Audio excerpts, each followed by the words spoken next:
Lagos Talks 91.3 and Corporate Shepherds presents the Man of the Hour. Ladies and gentlemen, please welcome ID Enang. This is Navigate with ID Enang. This is Navigate with ID, brought to you by Corporate Shepherds. Welcome, my dear friends and very distinguished listeners. It's Navigate with ID. This is your business school on radio. Friends, it's been a very exciting month. And what can we say? A month where we are looking at how you would position your brand and ethics. We started last week by looking at crafting your brand identity with integrity. And the question was, who are you when nobody is watching? This week, it's going to be more exciting because we are going to be taking a different slant. And it's about building on ethical reputation. The big ticket item and topic here for this week is about the ethical entrepreneur. Today, in a very competitive world, maintaining integrity in business while positioning yourself and your business out there can be very challenging. And so the big question is, how can you build a business that prioritizes trust and transparency so that you can stand out? Ethical leadership is what is required. Let us go into this in a way and manner that is basic, but will bring out some aspects for us. Come with me as we go on this journey. And as we go on the journey, I want you to take some notes, because what we need is not just knowledge. What we need is to have a good application of the knowledge that we gain. Are you an ethical entrepreneur? Are you one that is building on ethical reputation? Or maybe my question is, are you ready to become or to sustain your business as an ethical entrepreneur? Some of you who are not business owners may say, he's not talking to me. Yes, I'm talking to you. Because even as an employee, you are one of those critical members in the chain of business that could make or mar a business. I told you last week how the combination of employee, co-workers, customers, and some poor management can destroy a business. That business failures most times is not because of economic issues, but largely because of the internal factors which start from unethical behavior, illegal acts, and when people do things that they should not do. So how do we start? Let us start from the basics, friends. You need to develop an office code of ethics. Now, what does this mean? It means if you choose to develop an office code of ethics, it must be more than just a statement. You must be prepared to change some of the ways you do business. Are you somebody that is looking at making a sustainable business or getting a sustainable dimension in business? You must be prepared to change some of the ways you do business. You must be prepared to commit to those ethics for a code to succeed. You must be willing to look for staff who commit to these ethics. The big question is, are you ready? Before I go into it, let me tell you some benefits of having a code of ethics. Number one, you have happier employees. Number two, you have more consistent decisions. And number three, you have more committed employees. Some of you may ask, so how does this office code of ethics, what does it look like? It will be very interesting, because if I want to step into a good sample code of ethics, is the 10 Commandments that God Almighty put out. If you are not familiar with the 10 Commandments, then this is what it is. It says, you shall not have other gods before me.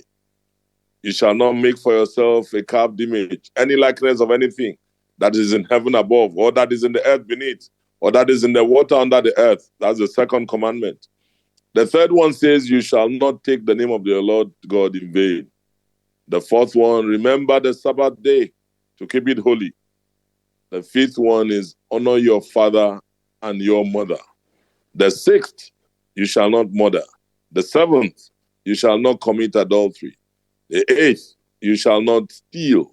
Number 9, you shall not bear false witness against your neighbor. And number 10, you shall not covet your neighbor's house. You shall not covet your neighbor's wife, nor his male servant, nor his female servant, nor his ox, nor his donkey, nor anything that is your neighbor's. Friends, that is a sample code of ethics. Another sample code of ethics. Let me go to Rotary. The 4-way test of the things we say or do. Number 1, is it the truth? Number 2, is it fair to all concerned? Number 3, will it build goodwill and better friendships? And number 4, will it be beneficial to all concerned? Once upon a time in my life, growing up, I was a Rotaractor. And this 4-way test was one thing that truly shaped my understanding of how life would go. Bear in mind also that I was privileged to join the Boy Scouts. I was in my nursery primary school then. I was a scout. And by the time I got into Baptist Academy, my first year, second year, and second, I joined the Red Cross. All of these institutions and organizations had codes. These codes were very well put together, do's and don'ts, more like a framework of how you will conduct yourself and how you will go about things. But the 4-way test, the 10 commandments, are what would govern how things will go. Now, I'm using this as a sample to let you see. For some of you might be wondering, how do I develop an office code of ethics? Just put those two side by side and you'll begin to come with me. Remember that the topic for this week is about the ethical entrepreneur. Now, if you go further down, you're going to say to yourself, let us take it into some other worlds that are not ours. In the United States, for instance, the bank ethical principles are around 4. Number 1, uncompromising integrity. Number 2, respect. Number 3, responsibility. And number 4, they talk about good citizenship. Developing an office code of ethics can involve several dimensions. Let me go into a world that may sound very unfamiliar. It's the world of robotics. And Asimov, there are 3 laws of robotics according to Asimov. Number 1, a robot may not injure a human being or through inaction allow a human being to come to harm. Number 2, a robot must obey orders given to it by human beings, except where such orders would conflict with the first law. And number 3, a robot must protect its own existence as long as such protection does not conflict with the first or the second law. All of these are ingrained in what scientists will do when they are playing around with innovation under the auspices of robotics. So how do we develop an office code of ethics? What is your code of ethics? Remember, I asked the question, are you ready? You need to develop a basic code of ethics that you could all live by. When I say you all, talking about you, owner, your management, your employees, your customers, and all. You need to develop a basic code of ethics that you could all live by. Focusing on a few key values. I just read that of Rotary for you as an example. Is it the truth? Truth is sitting there. You need to, number two, make sure that guidelines are applicable to everyone in the group. Then, number three, you need to write principles in everyday language. It cannot be confusing. Like Habakkuk says, you have this vision, write it down and make it plain, simple, everyday language, so that anybody that wants to run will understand it. No ambiguity, very simple. And number four, you must make sure that guidelines stay within the law. You cannot have a code of ethics that is breaking the law. You have already destroyed the code.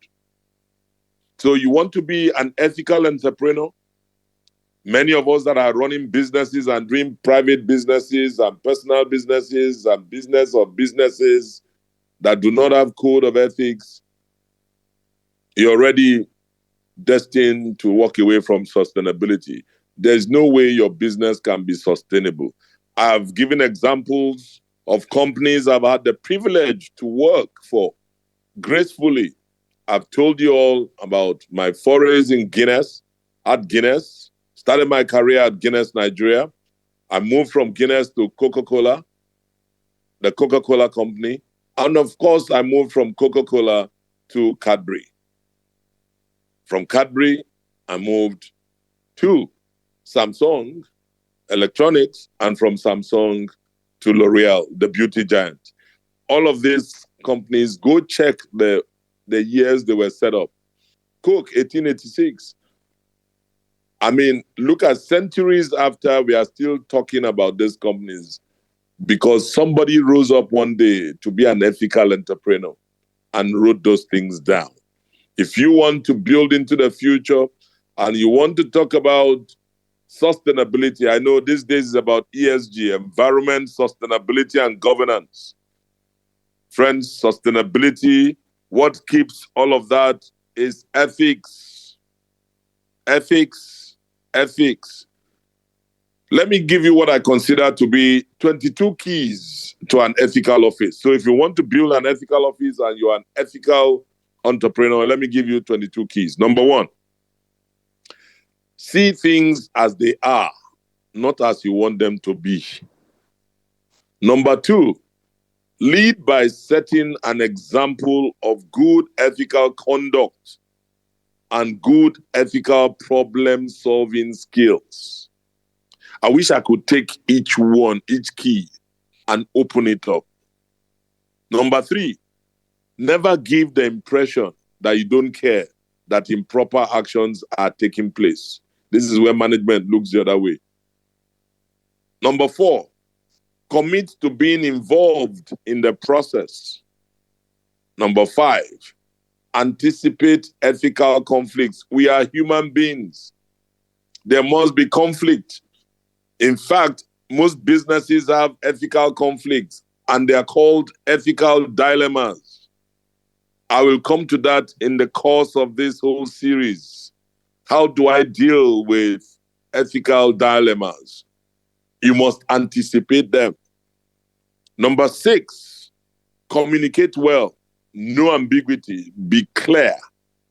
Number seven, establish the language of ethics with those in your office. So if you have staff, if you have suppliers, everybody that is working for you must have and understand the language of ethics. You must share it with them. And you must also get them to sign off that they saw, they read, and they understand. Number eight, remember I'm talking about the 22 keys to an ethical office. Number eight, expect people to have different standards.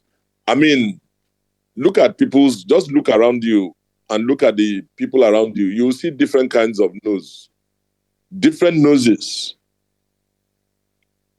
What it also tells you that different opinions are rife. People have different standards. They are coming from different backgrounds. You don't know where this man, that woman, that boy, that girl, how they grew up, what values were ingrained in them. Of course, they are going to have different standards. It can't be one standard, never. So expect people to have different standards. Number 9, remember that people are normally not as ethical as they think they are. There are many people that will tell you, they'll come out and say, I'm Mr. Integrity. But I've told you here many times, guys, integrity is who you are when nobody's watching. Number 10, define ethical expectations early in the relationship. You must let your staff know. You go into a typical eatery, from the security man or the man that is parking cars, you will tell if there is some measure of ethics. How? When you get in there, the man is not soliciting. If you start hearing, okay, welcome, sir, your boys are here, the form of subtle, solicitation. Then you get to the counter. You find that the person that is punching and taking your order will not mistakenly, but intentionally would add one line. Maybe you ordered for 3 meat pies, they'll put 4 meat pies. Maybe you came with an order that was extraordinarily large. They will slot in 1 or 2. And because you do not have the patience to check through, that person will extract those 2 and then take the money. So you must define ethical expectations early in the relationship by telling a staff of yours, if I catch you doing this and that, we're all human beings. We are subject to making mistakes. So the first time a customer will complain about this cashier or order taker, that you added something to it, I'll take it like a mistake.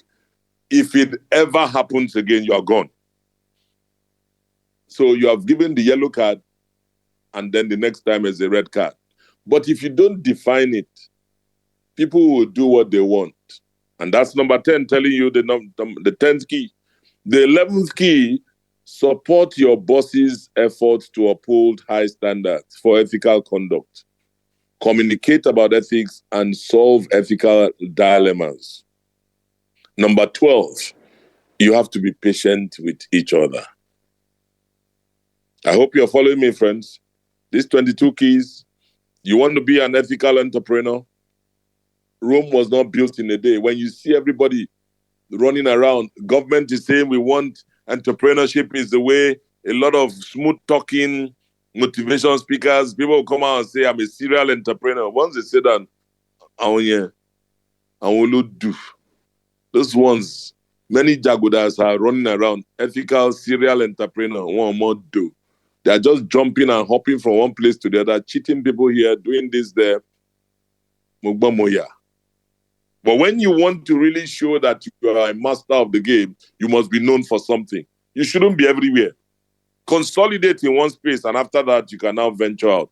But when you tell me I'm in this business, I'm in that business, I'm here. No. The men that you see that have consolidated before they started going left, right, center, they know them for one thing. And so number 13 is saying be consistent, be predictable. Number 14, pay attention to details. Many people always say that the devil is in the details. It's more than the devil. This one, the tool to it is observation. Be very attentive. Many of us are not attentive to details. Number 15, nurture the communication process with your boss.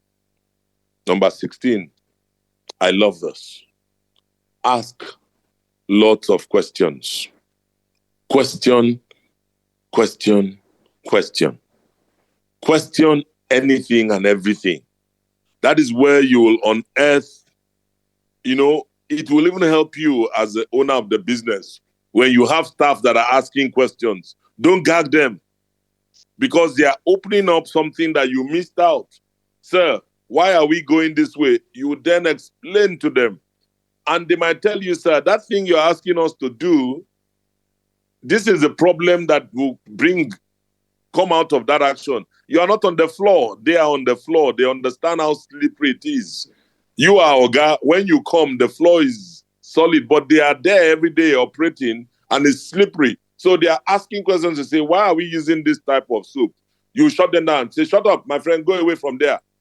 You don't understand that you are hurting your business, that you have not defined the lines, you are not allowing people to ask questions, then you begin to have breakages. After you see that costs are going up, there's a lot of wastage. You say, why are you people wasting this? But you don't allow your staff to speak. Allow them ask lots of questions. And if you are an employee, ask. They will label you, but you are asking to open your own understanding and to make yourself a better entrepreneur in the future. Number 17, be organized. Stay focused. Number 18, we are talking about the keys to an ethical office. Learn to dodge the ethical traps of overthinking and cynicism. Don't be cynical. They are ethical traps. Don't overthink. When you overthink, you override. And when you override, you will crash. Simplicity is it. Like they'll say, Jajalomo Ekonlo, na small. Na from teaspoon, then they take chop life. You cannot start from a tablespoon or the serving spoon. No. Slowly, surely. Number 19. Remember what virtue is. Its own good reward. Virtue has a good reward. Number 20. Protect your key assets. Oh my. One solid key to an ethical office, to an ethical business, to an ethical empire. Protect your key assets. What is the first asset? People. As a man thinks in his heart, so he is. If your people don't think well, and you've not been able to put them in a place where they are co-laborers with you, if you are not able to give them a proper grooming, don't expect to harvest where you did not sow. In a farm that you did not sow, you did not take care of, your crops will not come out well. The second asset you protect is intellectual property. That is, if you are in the service business where ideas command resources, you need to protect it. And this intellectual property is not in robots, it's not in robotics, it's in human beings. There is this treasure that is in earthen vessels. It's a human being that will come out with an idea. That's why I said when you protect the human being, you are protected the intellectual property. But you must create an environment that allows that person to express himself or herself. Protect your key assets. But what do some of you do? It is the houses you protect, but you don't care about the people. You've already destroyed your business. Many of you that are entrepreneurs, you buy cars. The first windfall you get from the business that has been created and made happen by people, you tell them you won't pay their salaries, and on time, you go and buy SUV. Tinted, even have escort. And then when the time for salary, you say, no, wait a minute, we'll be paying later on. You think they are not seeing you are not protecting your assets. These human beings are your assets. And when you start devaluing your assets by not paying attention, the asset begins to what? Look at the house. Build that house. Go away for 1 year and come back. Build it. Don't touch it. Just go. Come back. It will be decrepit. A human being makes everything come alive. Just one human being in that house will be breathing. But remove the human being from any house, no matter how well built by Julius Berger or from PW to CW's AW, that house will crumble. Matter of time. Tells you that we don't understand what God has put in the human being. Protect your key assets. For me, the people. That's number 20. 21. You must pick up whenever you feel more unethical behaviors are slipping in. You cannot see people doing bad things and doing things and you keep quiet. Hey! Or when you sense your collective ethics are getting sloppy agape will destroy your business, or will destroy the company, or will destroy the brand. Or when you think convenience is becoming more important than character, many of you sit back. No, I don't want to be the one. I don't want to be the one. Okay, don't be the one. Leave me to be the one. Me. As far as I know, by the grace of God, You can't sit around me and be doing smeh. I will, by the grace of God, do what is right. Because when you do what is right, what is wrong will leave you alone. So you must speak up. Nobody can gag my tongue. Why? Nobody can gag me. You know why? Because there's no remote control. Your speech, your voice is your signature in the spirit. When people hear your voice, they know that's ID speaking. When they hear, they say that's, you know why? The day they don't hear that voice, or you hear off the mic, some other person is controlling you, and they have something that they are using to control you. What is that thing? You may have slipped somewhere, and they say, if you ever make this, we are going to expose you. So why did you get into unethical behaviors before? You think people they're not seeing you? They will keep it. Oh boy, come, we'll share this money. They just give allocation now, 2 billion for this project. We will share 1.5 and take the other 500, use it to bribe the officials. They will say we have done it. Then all of you will share it. Shebi, you pay the money into an account. Shebi, you will leave the place and 3 of you or 4 of you will be alive. And then they will catch one. When they catch one, they don't need to torture him. They will tell him that they are going to confiscate all other assets. They will stop his children from going to school. You see, I'm not the only one. Oh. There are other 3. Oh. That means the collective ethics, sloppy, don't enter. The last, but not the least, key to an ethical office, challenge yourself. And how do you challenge yourself? Keep learning. Friends, we've gotten to the halfway mark. I'll be back. Don't go away. This is very serious month, very serious week on week, episode upon episode. I hope you'll come out better. I hope you'll be the best you can be, and we'll shape ourselves and become a people of ethics. Don't go away, friends. We'll be right back. This is Navigate with ID, brought to you by Corporate Shepherds.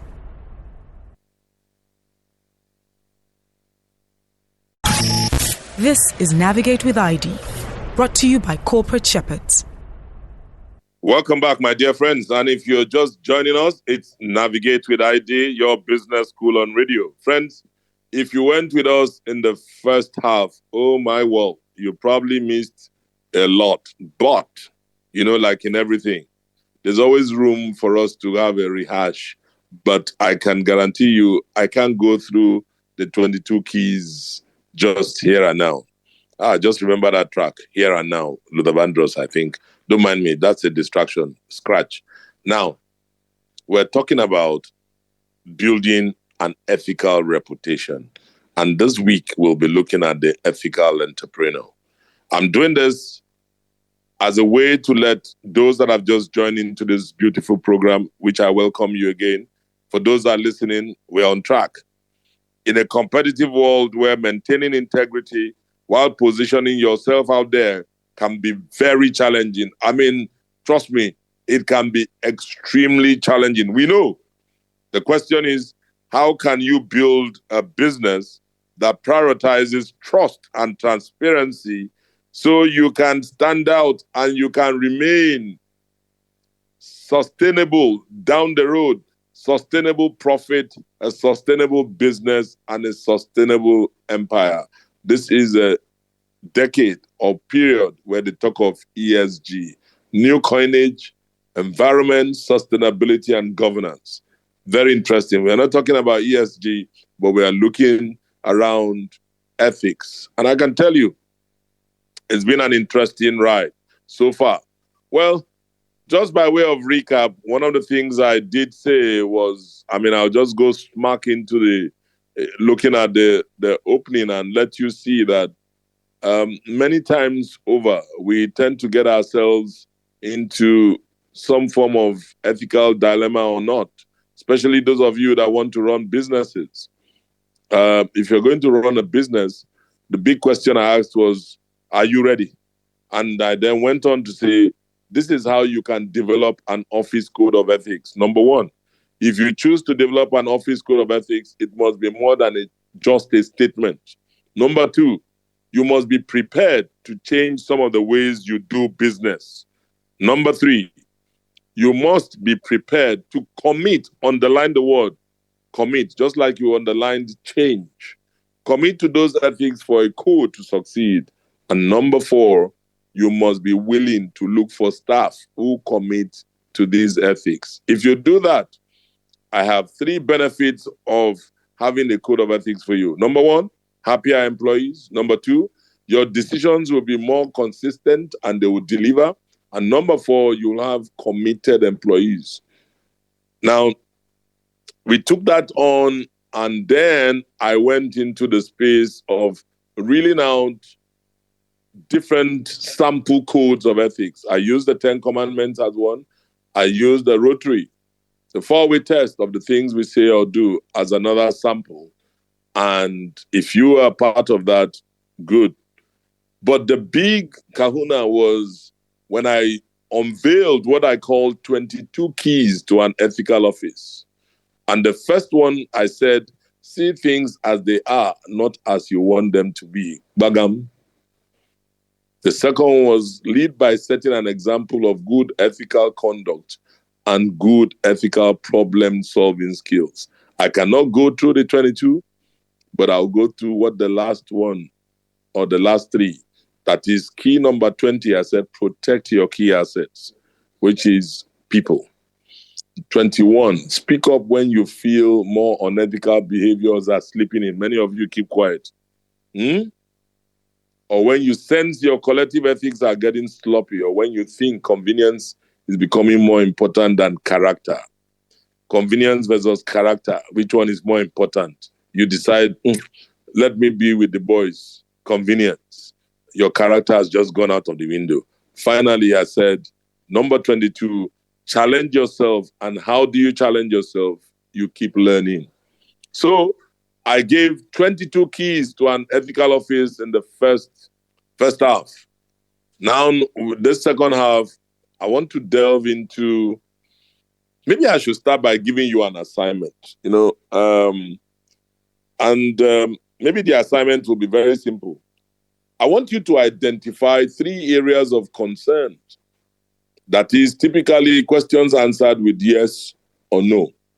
Then you choose 2 or 3 keys that you think could help those areas of concern, and then devise a plan to improve that issue.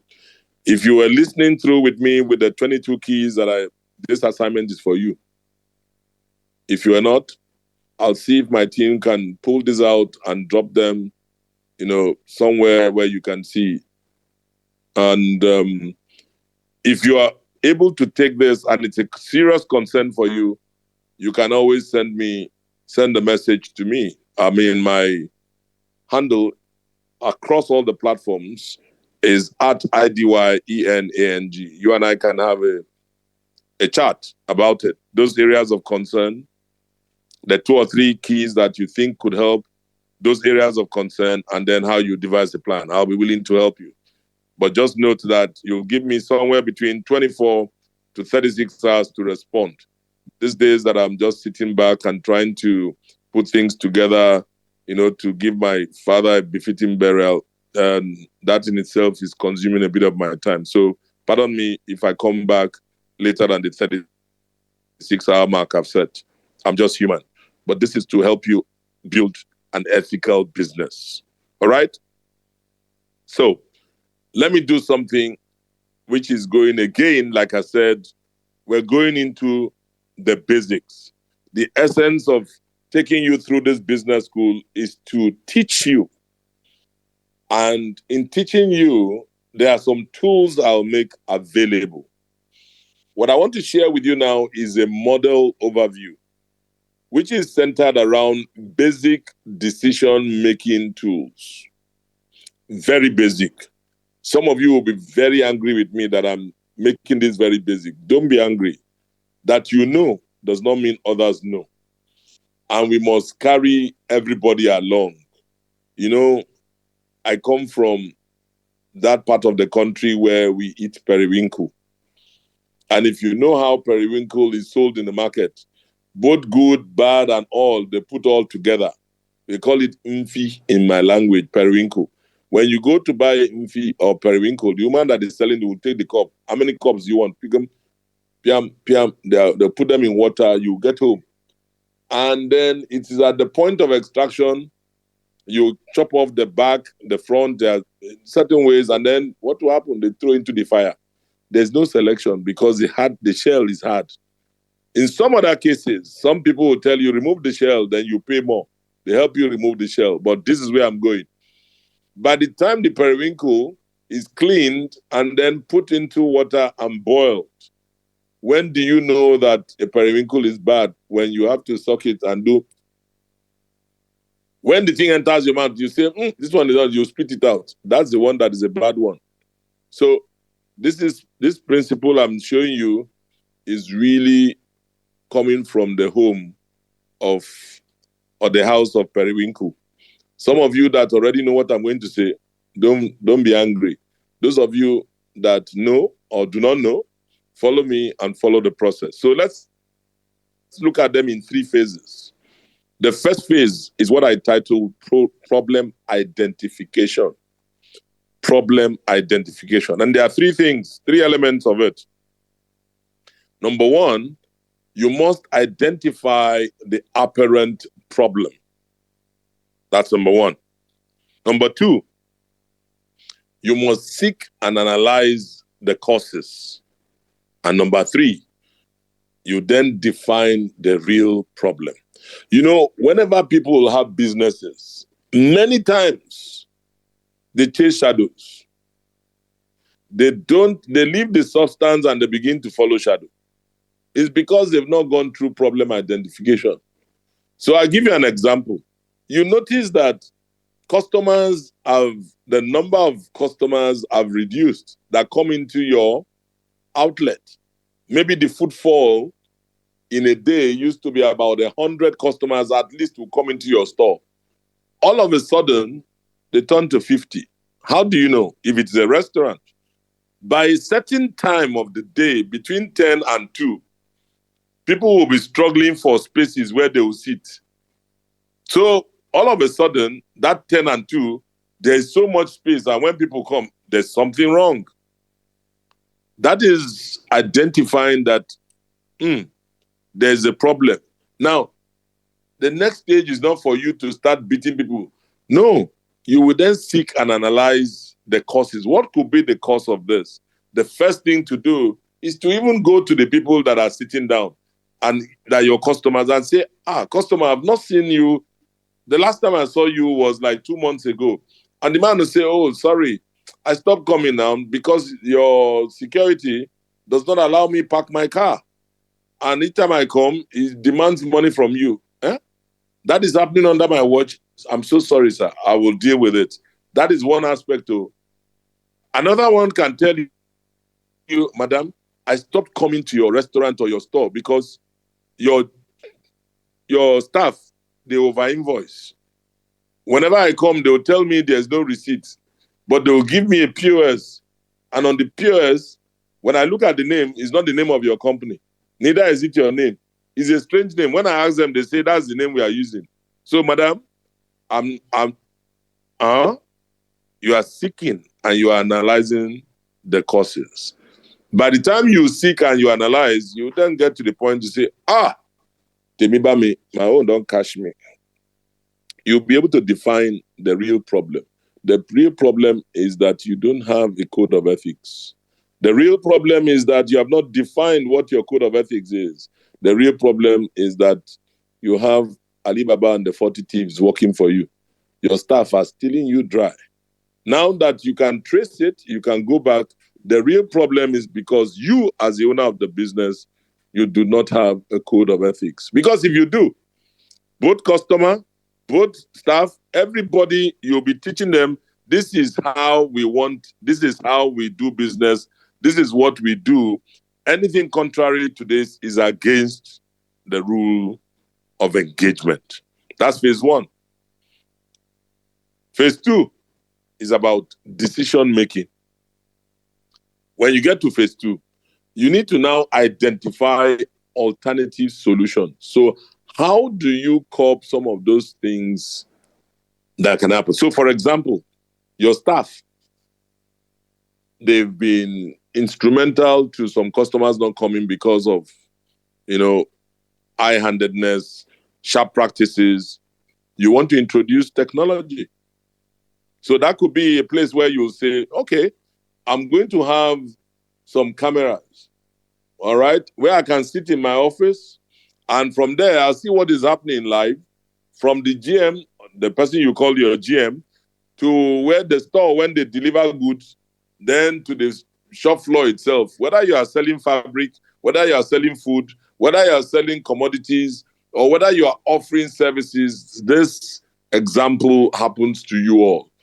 You are busy running a business in one branch. How do you know what is happening in the other branches? If you don't identify or define the real problem, you cannot step into phase 2 to identify solutions because you are looking to make a decision.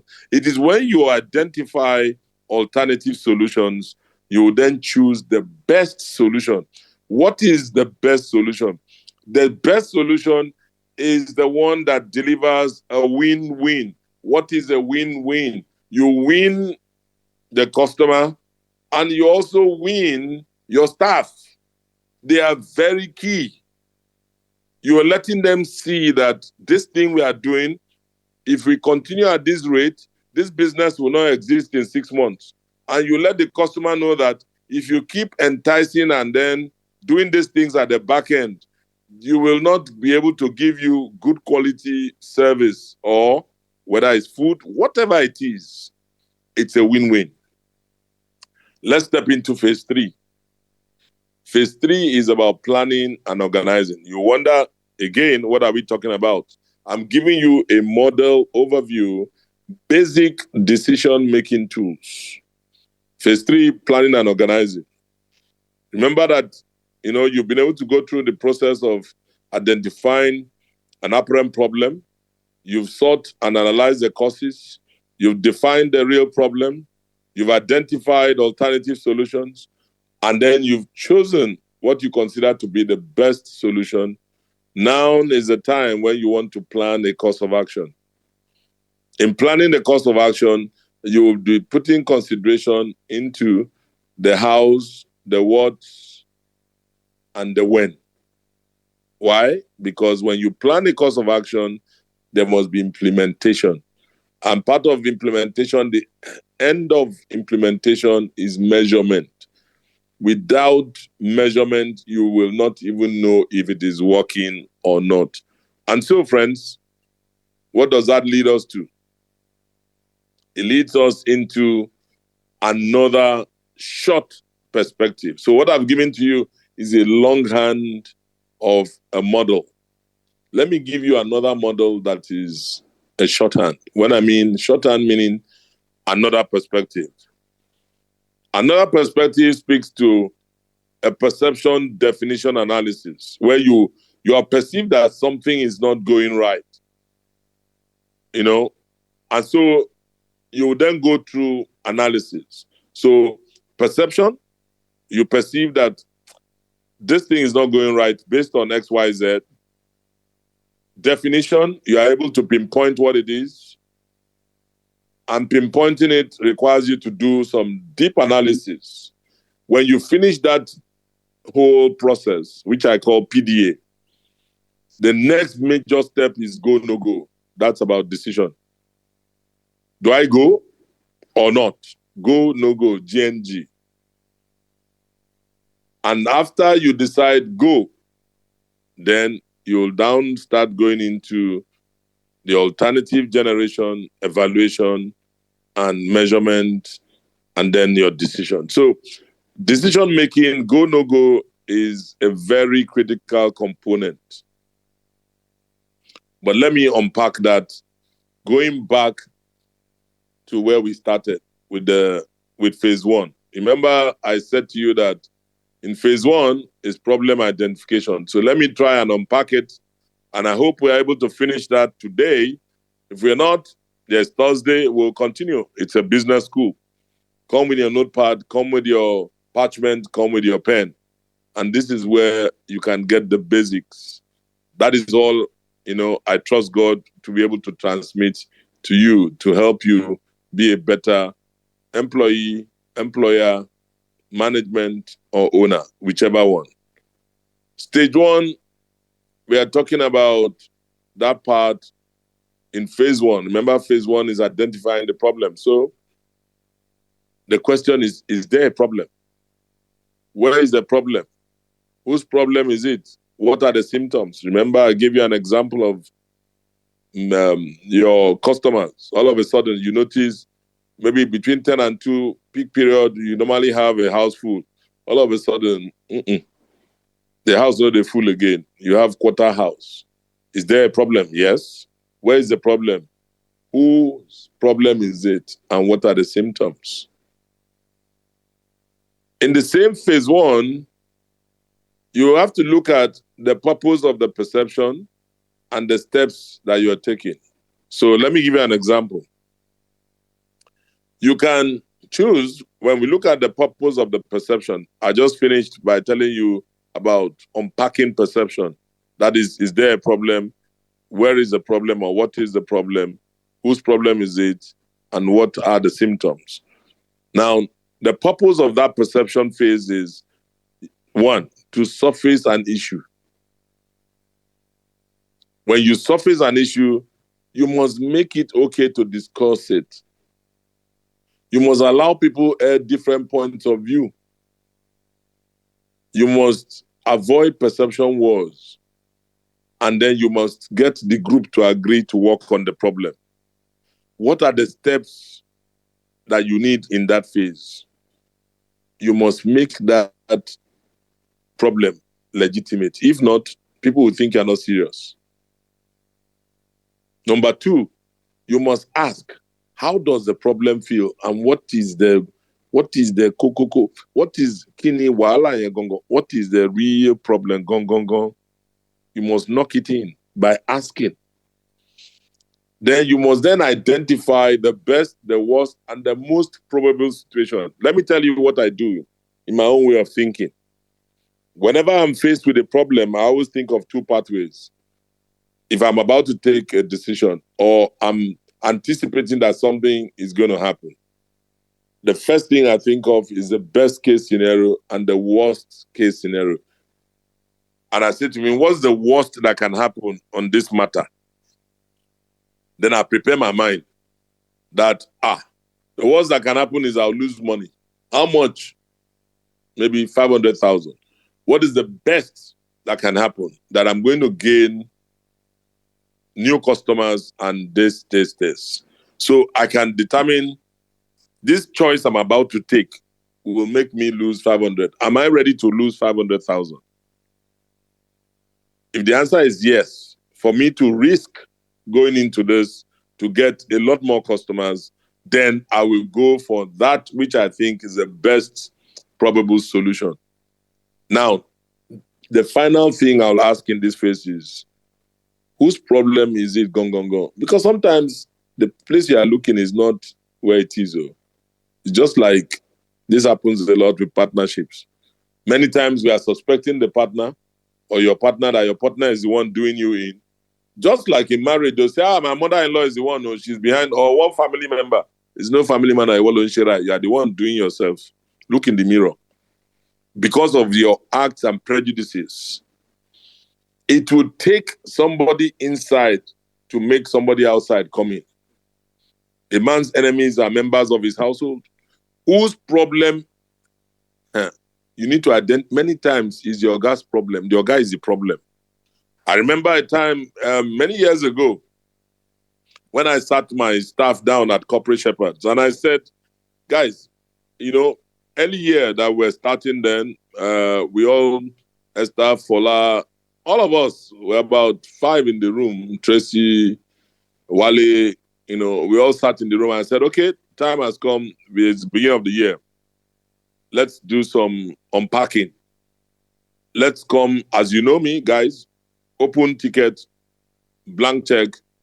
Let's put on the table, what do we need to look at the previous year that we don't want to do again?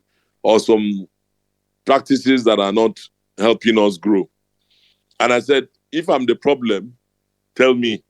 And all of them pointed and said, oh, guy, you are the problem. Money. How? They said to me that every time people come here, oh, bros, oh, sir, we need this problem, we have this challenge, you forget that you're a consultant, but because they are all mentees of yours or people that work for you, you're a consultant. How do you, these guys come, they call you to come and speak at the place and they expect you, you don't charge. You should be charging speaker fees. And because they know you go there, you want to help them grow, but they are not thinking of your growth. Then you come back home and then you have to then pay our salaries from your personal account because the business account is empty. Yet, on a daily basis, we are having clients, but those clients are clients that are free loaders. Sir, you are the problem. I said, I put my hands on my head and I said, from today, I am not going to get involved with anything. Anybody calls me and says, sir, we want you to come and speak, I'll direct them to the business manager or to you guys. Go and sort it out. Friends, that is how I was able to get to where I am today. Today, if you want to invite me to come and speak at your conference, whether you are from my family or my grandfather's first son and daughter, you will go through that process and they will tell you, they will be the ones to discuss with you. My job is to appear. My job is to appear, prepare and appear. They will give you a rate. There's a rate card now. If you want me to come and speak for 1 hour, 3 hours, or come and train your team for half a day, 1 day, all of you listening to me, don't come to me and say, we are in the same church. Kono. Don't come to me and say, you are my brother's sister's friend. Kono. Because I've identified a problem. And that was a few years back, and I've solved it. Now, I used myself as a guinea pig. When you come from that perception phase, there is a place where you need to state the problem as a question. If you don't know how to state, like I stated mine, why are we not making as much revenue? What is the problem? Or what is not the problem? And they said, Oga, you are the problem. And I had to address it. When it comes to stage 3, which is the analysis, you must, and remember, we are still in phase 1, where we are talking about how we want to do what? Identify the problem identification. So we get to the point of analysis. Please always ask basic questions. And when you take it from basic, break it down into smaller pieces. And stop generalizations. Use examples. And in doubt, ask an expert. There is an expert in every field. Many times we don't want to consult experts because we don't want to pay. But you don't know. That's why the person is an expert, subject matter expert. You say, the money is charging is too much. Did you pay for the knowledge the person gains? But why should he charge? That is his fee. What is your problem? Your problem is the problem you are bringing to him to help you unravel. Because we don't want to pay, we end up saying, we'll go and do it. And then your business suffers a major, major problem. And what happens? You fold that business up. And you ask yourself, if you are that expert to show you, it's called illumination, it's light. Whatever light touches leaves. Information is power. That's where information comes. But many of you kill your business because you are penny wise and pound foolish. One thing I'll tell you, there's what they call force field analysis. Many of you don't understand that there are assisting forces and there are resisting forces. Today is not the day for me to enter into that one. Someday, you will come and meet me where I am. So, very gracefully, I'm going to move into phase 2. I'm unpacking the basic decision-making tools. And remember, phase 2 was about decision-making.